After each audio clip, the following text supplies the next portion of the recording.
Amen. Salamat sa Ginoo.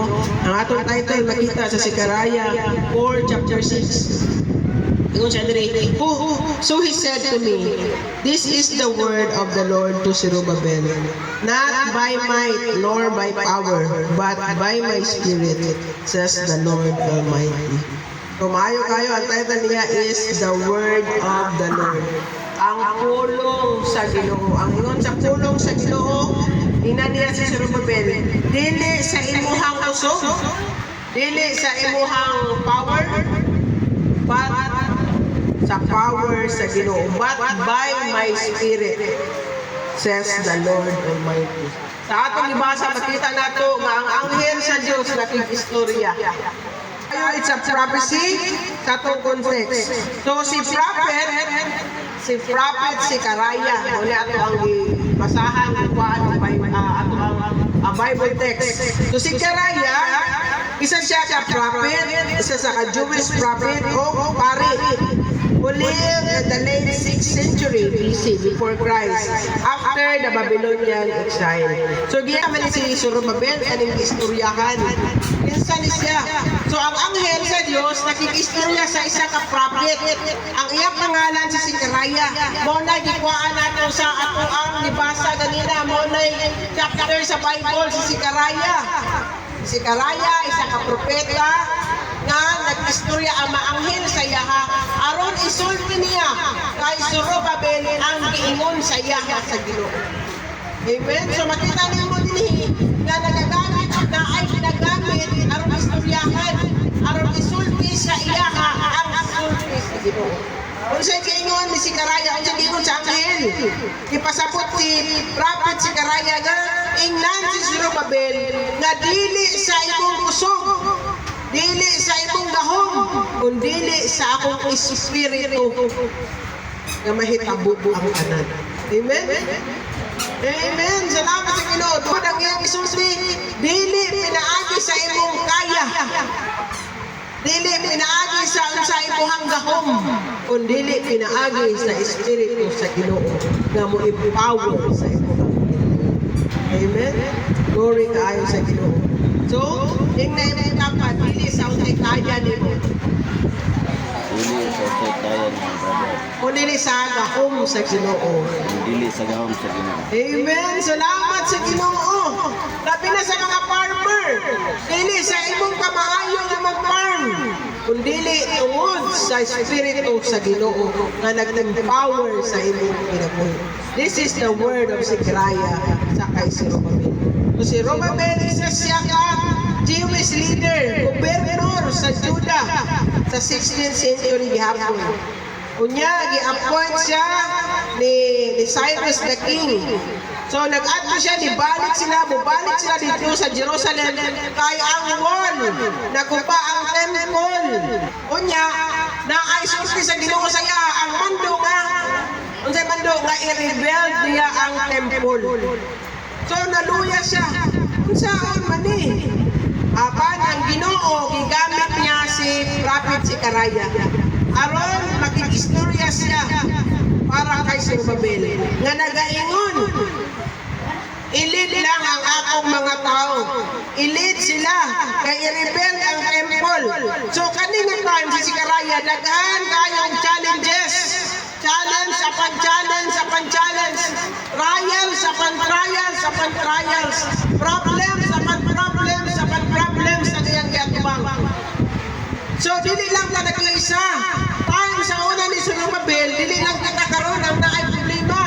Problem upon problem upon problem upon problem ang iyang giatubang. Challenges upon challenges upon challenges ang iyang gihuman.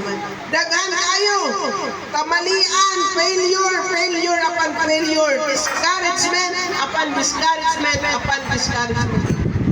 Daghan ka tagtano, sige kong ingon sa atawa, pangayo na ka sa Ginoo, nangayo na ba ta? Nangayo na basta, turas na ka ng mga pagyod. Sige na kang pangayo na kita sa Ginoo, kaingan man siya sa atang gitunaan. I tell you, ask anything in my name. So, ang sa isugo sa Ginoo, sa atuwa sa yaha inyo makita. Kay Zerubbabel, ang sugo sa Ginoo, i-rebuild ang akong temple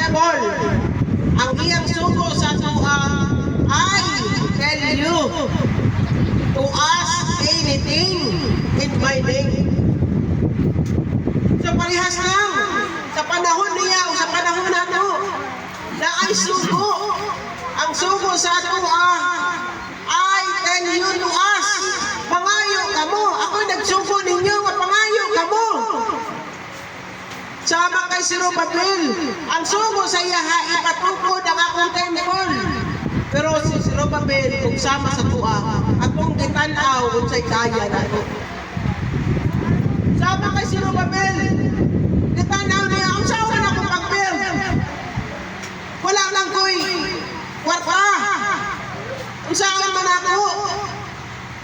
Wala lang ko'y budget. Bigado mong kayo mi. Tunaan na dayon challenges, ang kwarta, ang budget, ito, tunaan na dayon ang ato ang complaint. Kita din mo, sa pag-ingon sa Ginoo, na ay isugo ang Ginoo, dayon ang istorya sa ato ang complaint. Complain dayon ka, itanaw dayon nato kung unsay wala sa tuwa. That is why sa panahon ni Sicaraya, the prophet Sicaraya, nag-istorya ang angel sa iya to tell si Zerubbabel, the governor of Judah. Kaya yun siya, not by your kaya, not by your might, not by your power, but by the Spirit. Ako ang magbuhat something for you. So nakita nato ato ang kinabuhi, we are just the same. That is why, dani nga pulong nihatag sa tuwa karon sa Ginoo, pangan ni sa tuwa karon. Kaya last time, ang atong lesson is, I tell you, na anay pisulti ang atong sa Ginoo, I tell you, to us. Pero ang question, nangutana ba nangayon ba ta? Or nauna, ang itanaw din mo kung galingon nga you are nothing. Ngayon ay kung sakyanan nga huwag ganit yung kwarta. Mangayon ay kung mahigwapang balay nga may budget. Mangayon ay kung labi nga sudan nga magani may kapalit. You see? Ang atong ginaya. Kita ninyo ang ano? So gigamit sa Ginoo si prophet Zekaraya para isulti. Pinaagi sa atin.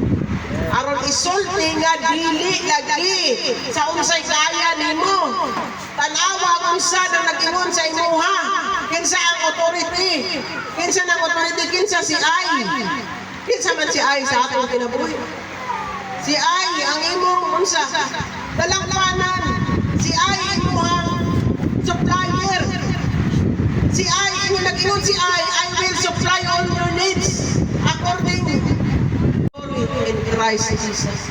Wala siya nagingon nga unsa according nga kay publiko. Wapo ka to lesson last Sunday. Unsa ingon sa last day? I become poor in order for you to become rich.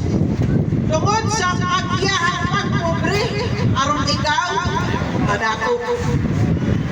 Amen. So ang hangin sa Diyos, ginagamit niya ang mga dampo. Ingon siya, nakapano pa ka sa unsa tong tumong sa tulibasa na ay duha ka tao nga akong gamitin. Nakapano pa ka unsa ng mga 7 nga olive trees katong tulibasa, mo na ang mata sa Ginoo nga gitanaw nako ang kalibutan. Ginatanaw sa Ginoo kung kinsa nakapangayon sa iyaha kamatulunan. Amen. Makita niyo na sa mga pagpasalamat. Makita niyo na sa mga tao nga matuldanan pag-ambok sa Ginoo. Kaya nga naman na-adjud ay outcome sa ilang kinabuhi. Amen. Sama ka si Smira, sa ako siya mabanggit. Wala na si Ayan. Sa una, makaingon na nga si Ayan na napakaon sa ilaha. Pero wala si Ayan karon. Mas bilangguan. Pero yung mga anak nag-complain, nga nung manok naman lang kirmi ang inakitan. Nga nung wala naman na isda. Pero sa diha, wala pa naman ang ilang pag-ampo. Nakanadayon nag-comment na naisda dito. Hindi na kinahanglan na dagat pa. Kung saan akong ginapoint diri, I tell you as anything in my name. Dili na ginaman nagat pa si Smira, magpapagpispan, magpuhat, aron na ay tilapia. Kaya nga naman, gi-provide sa Ginoo ang tanan. Ay, ang giingon lang. Nasa isugo, sama kay Zerubbabel. Ang sugo niya is to build the temple. Dapat isugo sa tuwa. I, the Lord, I tell you to ask anything in my name. Pero kulang kahit as pagpangayo. Kahit kitanaw dahil na to ang challenges, kitanaw dahil na to ang problema, kitanaw dahil na to ang hawak ng kwarta. Ako rin namin ako, simple kayo. Simple ko kayo makasakyanan ko, pero I tell you, until now, walang nag-stop ng pag-ampo sa sakyanan ni Sispera. Amen. It's about asking. Wala ko nagtanaw, mas pag nasa Krisuan si Ryan, nagpadayon ko. Kaya naman, matinag-anan kayo ang aking Ginoo. Nakailang siya. Amen. Ang problema, ang sugo sa Ginoo, yung tumangayon ka sa Ginoo. Muna ingon ko, makatawa ka, na mangayon ka sa Ginoo, katawa ka, kasi mo katawan, ano ko galingon ang Ginoo. So you ask, na ay pulong, na ay command sa tuwa, isa command, not by might nor by power. Ingon siya, but you will receive power when the Holy Spirit comes on you. Padawat nimo ang gahom o ang Holy Spirit kung adto sa imuhang kinabuhi. Ang pangutana, welcome ba nimo sa imong kinabuhi ang gahom sa Holy Spirit? Amen. Ingon sa Ginoo, I will go. Nakausap ko, I will prepare a place for you. Pero ayaw mo kagoon. Kaya ibili na po ang Holy Spirit na mo inyuhang magkatabang. So na ang Holy Spirit sa tuwa, mamutabang sa tuwa. Amen. So makareceive siya sa power when the Holy Spirit comes on you. Ingon siya sa Acts 1:8, basahan si Smera, Acts 1:8, kung sa isaat sa Holy Spirit, kung sa gisul si ara sa Ginoo. Acts 1:8, ang natutunan. So ang Holy Spirit nag-empower sa ato ang mga kinabuhi. Powerless na. Dili tagamhanan. Wala kay gahom, we are powerless. Apan inaagi sa gahom sa Ginoo na hindi pa na-empowered ang atong kinabuhi. Okay, basa sis? Paminaw ta, mabasa? Tapos ka? Mga Dan chapter 1 verse 6. 8. Ban sa pagkakot sa Espiritu Santo kalimutanan managan niya kamo og kahon. Ang mahimot kanako diri sa Jerusalem sa tibuok probinsya sa Judea ug Samaria ug sa tibuok nga kalibutan. Amen. Pag-abot sa Holy Spirit sa imuha, na anak na igahom. Na anak na igahom, matingala na lang ka. Kusaan na sa Ginoo, mauna dahil ng imong testimony. Kaya nalipong na tingala na ko. Na until now, hindi man dyan ingon nga mga daghan dyan ko na, pero gumbuhi, hindi mi sa Ginoo. At tingala lang yun ko. So na ay gahom. Ingon ako sa tuwa, kung kita din mo taong milagro sa Ginoo, adlaw-adlaw, inigmata ni mo sa kapuntagon, milagros Ginoo nga buhin mo ka. Kaya sa dihang natulog ka, wala ka lang kakabalo. Alert ka bang anak? Wala na. Sa dihang nagsignal ang atong pray na mag-sleep na ka, wala na kakabalo biyan sa imuhang pagtulog. It is always the mercy of the Lord na nung nakamata ka, inigkabuntag. Muna nga niya nga, every day is new mercy. Mercy every morning. Mercy every morning. So inig sa kapuntagon, muna akong ginatudlo nga kinahanglan mag-ampo ka. Kaya magpasalamat as Ginoo sa kinabuhi na iyang gihatag kanan. Because sunod to, kanusan ka, dili ato ang atong kinabuhi. Ato ba atong kinabuhi? Dili nato ato ang kinabuhi. Kaya dapat nagpasalamat ta kay magkita-kita kay every week, buhit mata gihapon. So salamat sa Ginoo. So naay witness kita ang magpatutuo mo nang nagka-testimony ka. Taas ang atong testimony diri nga simbahan. Because nagka-testify ka kung unsa ka maayo sa Ginoo sa aton. Nagaampo ko nga dagkang butang ang mahitabo diri sa suwa. Nagaampo ko nga ang atong mga harvest daghan. Ang atong mga ginapangayo ipabalo sa suwa. kaya akong dadon sa pag-ampo.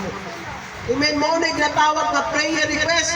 Kaya nga naman, dili na ako katawaan ang inyong gipangayo. Kaya kung ako katawaan ang inyong gipangayo, magkuha-duha ko sa gahom sa Ginoo. Kaya iyang ginabinuhan sa Ginoo. Amen.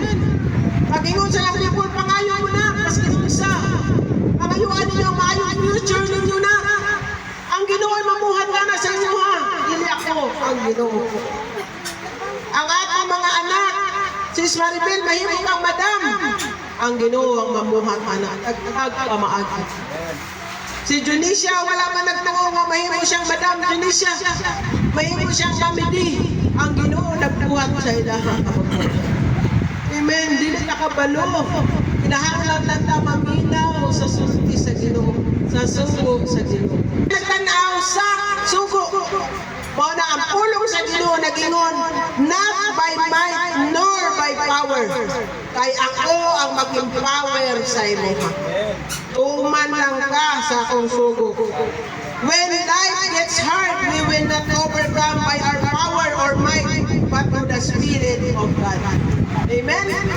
Panahon sa kalisdanan, atong ma-overcome ang kanan nga mga pagsulay, pinaagi sa Espiritu sa Ginoo. O sa ampo, igsuon. In other words, not by your strength, not by your strength, not by your mind, but by the power of God. Amen. Dili sa imong kaalam, mo pinatunan ako, ayaw ka magsalig sa ato ang kaugalingon, self-reliance. Always ka mag-rely sa Ginoo. Sa Ginoo lang ang kanan, sa ato pa everyday sa atong kinabuhi. Kung imong tan-awon nga wala magbuo natin, magbuwa man ay pinatunan, patudlo ko sa Ginoo, ampo ko sa Ginoo. Then God will give us wisdom. Ibig sabihin, alilin na ko magpatuloy, kusog din, paminaw ko. Kapit ka, lakos sa Ginoo, parehas dito ha, magpahit ka. Kung sa'yo natabo, ang Espiritu na sa karbo ang mata. Di na ko magpatulo, di na ko magpacheck. Kung ang gusto sa Ginoo, dili sa imo ang kahibalo. Dili sa imong gusto. Kung dili sa akong gahom, o nang nahitabo ang panahon. Ngayon doon, akong ibalik-balik ko tayo sa Ginoo. Nagtungutang ako aton sa Ginoo. Ingon sa Ginoo, Jesus said, no, the power to accomplish God's mission is pinaagi sa iyahang Espiritu na nag-aadto sa tuwa. Powerful people who have His powerful presence carrying out His powerful program. So salamat sa Ginoo sa atong ministry. Maguna-una ako. Mani pang trip sa Sabado, mani na magyapon ng Domingo. Always yun na akong guilty ko ana. Wala di ko mali ganyan naman. Isip na ko magtulog ako sa Sabado. Pagkawat ako sa Sabado. Kunya, Domingo na ko. Doble-doble na.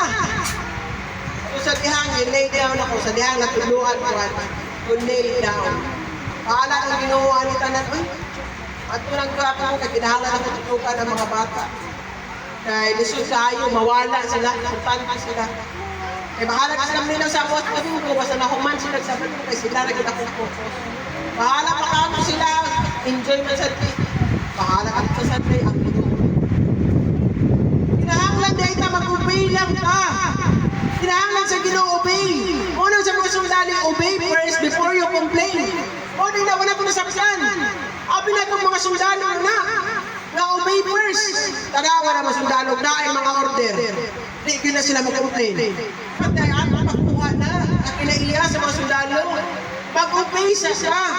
Kaya atong Ginoo is the same yesterday, today, and forever. Siya lang gihapon ang Ginoo nila sa unang nga nagamilagro. Nagtabang kay Zerubbabel. Aron mabel ang temple, siya lang gihapon ang atong Ginoo karon nga magtabang sa tuwa para maitago ang imong ipangayo. Ang pangutana na lang, nangayo ba ka sa Ginoo? Imo bang gituhan ang imong ipangayo? Imo bang giapuan ang imong ipangayo? Or nakatawa ka, kay wa ka dito nga imong Ginoo milagros.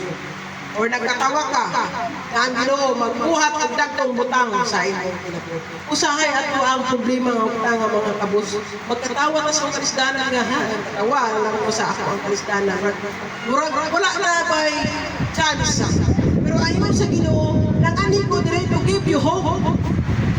To give you hope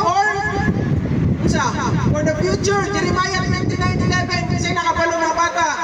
Jeremiah 29:11. Basahan daw sister ang Jeremiah 29:11. Tayo ako sa akong plano alang kanunyo. Yes. Plano alang sa inyong kaayuhan o kini sa kaalautan. Plano sa paghatag kaninyo paglaom o maayong kaupahan. Amen. Klaro ba ang planos Ginoo sa imuhang son? Amen. Kana nasulat na. Dili na ako na istorya lang. Nasulat na. Nanang plano sa Ginoo. Ang Bible is the written word of God. Written. Testament, ibig sabihin sa testament, nasulat na, mga testamento na. Na dili pwede maghuon. Mga titulo na, mga testamento na. Kung mauna ang plano sa imuhang Jeremiah 29:11, ikinabuhi na. Ayaw pangutana kung saon. Unang kinahanglan ka mag-angkong para i-empower ka sa Ginoo. Kaya kung kita lang powerless ka, wakay gahon, wala tayo nabalaan. Muna yung ayaw ko sa disipin utok, wala tayo nabalaan. Mas maayo na wala tayo nabalaan, aron makatuunta kontra sa tao ka nga nagkakunuhay ka nga naghantag nabalaan. Kay even sa atong community, masuko ako. Naghanap ka nagnabalaan, nagpalaminaw, di ba? Anak nagbuwan, di ba naminaw na istoryahan na? Kaya nga naman, nahipong naghahamog na tayo ba? Kaya naan naman tayo inuwan. So even ang community, di ka kaangay sa isang kinaiya. Kung ikaw isa ka tao nga, dili na gito pa istorya. Mas maayo ang isa ka tao nga wala yung nahimalaan kay nga naman mag-ano sabi na sa community, humble man na siya, sayo na siya istoryahan. Makasapot na tayo. Kita niyo mo, maipin sa atong community, makita ang atong magmulaya. So muna igingon, weak men who abandon Christ lack spiritual strength. Ang mga tao nga huyang, mauna sila ang mga tao nga giabandon na nila si Kristo sa ilang kinabuhi. Di na ako kinahanglan ng Ginoo. Ngano mo simbang ko? Nga na sa buwan tanan. Paskin gani wala na sa ilaha ang tanan, di pa gani gihapon mo sa magsimba. That is according sa atong ginabasa, weak men. Weak sila nga mga tao. So dili dagikan sa tuwa. So point ko na ta para mahuman na dayon is, but by my spirit says the Lord Almighty. Tungod sa akong espiritu, ingon sa akong Diyos. Mahitabo ang tanan ni kong ipangayon. Amen. So klaro kayo ha, nga ang atong tanan ipangayon tungod sa espiritu sa Ginoo. So saan na magamot ang espiritu sa Ginoo sa atong kinabuhi, atong i-welcome. Natay mga rasyon sa Ginoo, magampo, inipantani mo sa inikaw magampo, bulan ka na doon sa dapat ay nakapagtao. Kaya nga naman nga nag-angkapas pagkaon because nasayon ka nga dili itong gikan sa tuwa, kung dili panalangin itong nga gihatag sa Ginoo sa ato ato na permit na sa sinon ang atong kinabuhi. Ako din testingan sa akong life. Ako yung isulayan, may kulang sa tuwan sa unang lack ng tuwan eh. Pero testingan ako, mas taas ako ang prayer time. Labi na alas 12, makamatapong ganahan kayo. Labi na kabalo ko sa inyo ang prayer request. Mga na time na ko to ask prayer request. Pas-pas kaya na ang tubag sa Ginoo. So, muna akong testingan, and yet, inuod kayo. Ang Ginoo nagatubag mga pinasakit na panalangin na wala na kabalo. Pinatats niya ang mga tao to bless me. Praise the Lord. Nagdagan kayo mga pamaagi. Inuod kayo ang Ginoo. Maayo kayo. It is the power of God that removes the obstacles. So, ang gahom sa Ginoo ang nagatanggal sa atong mga problema. Ganahan mo lang matanggalan ng mga Amen. problema. Amen. So, ang gahom sa Ginoo. Salamat sa Ginoo nga wala ka natin sa ospital karon. Ligon kayo ka. Salamat sa Ginoo. Ginatanggal gitanggal sa Ginoo, imbis nga nagsakita mo at tapos mo sa lutahan tayo. Pero gitanggal sa Ginoo ang ato mga sabalakian, mga sakita. Yan naman, sa dihang pag-angko nato, it is the Holy Spirit na mag-heal sa atong pinapunan. So, kinahanglan nga sa man, ang Ginoo, ang God's power naga-remove because ingon siya, apart from God, we have no wisdom. Kung dili ka mo doon sa Ginoo, wala na kay kaalam. Kaya sikreto doon sa Ginoo, kay na kay kaalam, ihatag sa iyo. Matingala ka na kay bago sa business, makayukay ka. Nala ko na ako opportunity sa business. Makayukay. Kana nga kaalam, di ka na sa Ginoo. Ginaingon nga, maayo na kakayo. Natingala na lang ka. Natingala ka, kaka-home sa Ginoo. Kung kasagdan mo nga ma-empower ka sa Spirit sa Ginoo. And lastly, God rejoices over our work. Nagpasalamat na kay ang Ginoo naglipay sa ating mga trabaho. Ingon siya, who despised the day of small beginning. Basaha si Mira si Karaya 4:10. Guwapo kayo ni sa Bisaya. Ingon siya, who despised the small beginnings. Men will rejoice when they see the palm line in the hand of Zerubbabel. So, ingon siya, kinsa may mong katawa sa gagmayng butang, ikalipay sa Ginoo, nga ang atong magkinabuhi nagsugod ta sa gagmayng butang. Sama kay David, nagdili siya dayon hari, nagsugod siya sa gagmayng butang. Unsa nga gagmay na butang nga gigamit ni David? Insay makapalo sa gagmayng butang nga gigamit ni David when he was a young boy. He is a shepherd. Yes, kung unsa kung gagmayng butang nga gigamit ni David, hindi na ito kalimutan ang day. Bato. Pintik. Oo na, kita gagabay ta. Muna makagagabay mo lang, pero kinsay mo despise. Kinsa, nalipay ang Ginoo sa gagmayng butang kaysa gagmayng butang dito magkaroon o punan sa Ginoo mahimong dakong butang. Daghan kaayo gagmayng butang, who will despise the small beginnings? No? So, ibig sabihin, the day of small things, naapa, gamay pa ka, pero wala nagpasapot na gamay ra kayo pa. Sama kay David, nagsugod siya sa gamay butang. Isa lang ka ay tulog ka ba to o isa ka pintik ang iyang sinugdanan. Aron mahimo siya na hari. Amen. Ngano na hari na ba dahil si David? Wala. So, ato tanawon, mga igsuon, mauna at atong kinabuhi. Mauna kita karon. Dapat karon sa atong ikamutangan, nga gamay butang, gamay kwarta, pero dili na who despise the small things. Walay makakuha. Ningon siya. Basahan ang Espira, nakakita na ka? Gusto?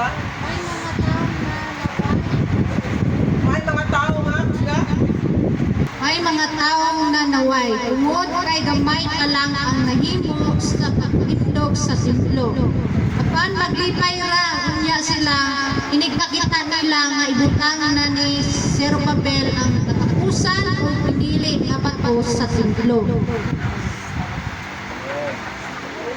Na ay manaway, nadagdag nagmay butang. Diba? Katawan ka, nagmay butang. Muna usahay sa atong prayer request, magkatawa sa tingala sila, yawa po na nila nga simbahan. Mga ayaw, magdagdag butang. Katawa sila, atong ibasa, na ay manaway, pero makakita lang unya sila sa resulta. Muna igsuon, na ay manaway sa suwa. Nasulat na na, pasag sa ilang ay mukpanaw raw niya sila sa ending. Unay-una ko nga, ampo lang yung ko para kasalayan. Pahalag na sa ito. Ampo lang yung ko, maghilak na yung ampo. Kaya makitaan raw niya ang resulta. Kung sa'y nahitampo. Mapukay, di ba? So, na ay manaway sila. Even sa atong pagtudlo na ay manaway. Pero dili na magmawala na. Kaya makitaan raw niya nila ang resulta. So gwapo kayo. To the eyes of men, the temple project was just a small thing. But to the eyes of God, it was a source of great joy. So, mauna nga malipay ang Ginoo kung kita nga mga anak niya nagapangayo kung nagpugod. Itagaan nato siya sa space. Tagaan nato siya sa place para musulod siya. Kay iyan lang gitanaw. Boto ikat chapter 7. Ay ka verse 7. Gitanaw na ko sila. Wala na kanasayod ang anghel naglingon. Maunay mata sa Ginoo. Nagtanaw siya sa iyahang makatawan. Amen? Salamat sa Ginoo ng atong Diyos nagtanaw sa tuwa. Gusto ba tayo ang Ginoo magtanaw sa tuwa? Amen. Amen. God delights in using small things. God loves to use small things.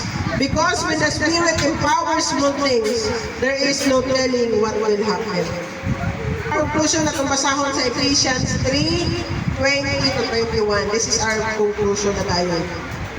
Ang isa mabasa sa 1 Corinthians 12:11, ang isa mabasa sa Ephesians 3:20-21. Mo ni siya ang conclusion sa atong Ephesians 3:20-21 o 1 Corinthians 12:11. Basa. Saan nakabasa? 1 Corinthians 12:11. Okay, basa sa 1 Corinthians 12:11. Nagpulong sa Ginoo. Basa.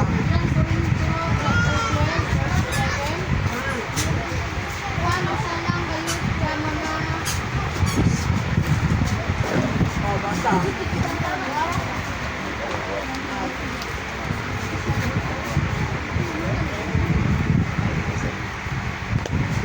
Nagingon siya, apan usa lang gayud ka espiritu ang nagahatag niining tanan. Ug giapod-apod niya kini sa matag usa sumala sa iyang kabubuton. Yapod-apod niya sa matag-isa. Asa ni Ephesians? Yapod-apod niya ang matag-isa. Okay, sa isa. Ang isa, wapo tayo na ating mabalani. Kaya importante ni sa ating mga ginabuhi. Ephesians 3:20-21. Kung na ay Espiritu, nihatag sa Ginoo, giapod-apod niya sa tuwa. So, dito ta, let's go. Nabasa naman nato, giapod-apod ang Espiritu sa tuwa. At ito sa last, Ephesians 3:20-21. Chapter 3, verse 20-21. Basa. Daygon ta ang Dios kansang gahom aniya kanako og maoy makahatag og labaw pa kay sa atong pangayoon og hunaon. 21. Daygon ta siya diha sa simbahan ug diha ang Kristo Jesus ngadto sa tanang kaliwatan hangtod sa kahangturan. Amen. Glory to God. Ang Ginoo magapanalangin kanatong tanan. Ang naot nga ang tanan kita nakasabot. Kasuko sa Ginoo sa pulong niya.